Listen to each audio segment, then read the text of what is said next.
Aktor sekaligus mantan atlet softball Dony Kesuma dikabarkan mengalami serangan jantung dan dilarikan ke rumah sakit pada Sabtu, 16 Maret 2024, pagi.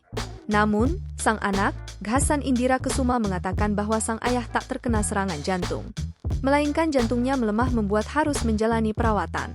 Untuk kena serangan jantung itu sebenarnya bukan serangan jantung ya, namun jantungnya menjadi lemah, tapi bukan kayak serangan tiba-tiba gitu, ucap Ghassan saat dihubungi via Zoom, Minggu, 17 Maret 2024. Ghassan pun menyampaikan kronologi ayahnya dilarikan ke rumah sakit. Jadi kronologinya, Papa setelah pulang dari rumah sakit Carolus Papa udah diperbolehkan pulang karena hasil tes lab darahnya itu normal. Namun saat sampai rumah Papa merasa tidak fit kembali, kata Ghassan saat dihubungi via Zoom.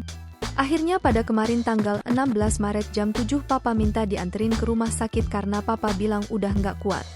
Ingin ke rumah sakit minta diobatin sesegera mungkin karena udah sangat lemes, sambungnya.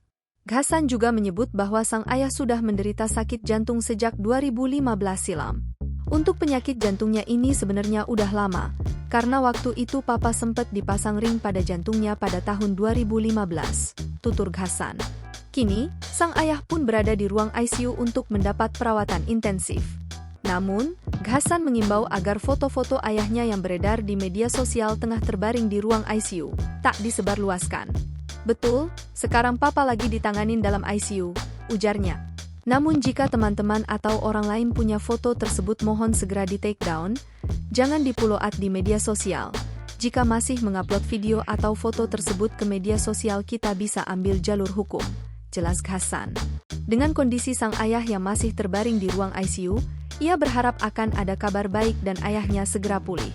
Semoga kedepannya kita dapat kabar baik ya dari pihak rumah sakit. Semoga ke depan Papa bisa fit lagi, pungkasnya.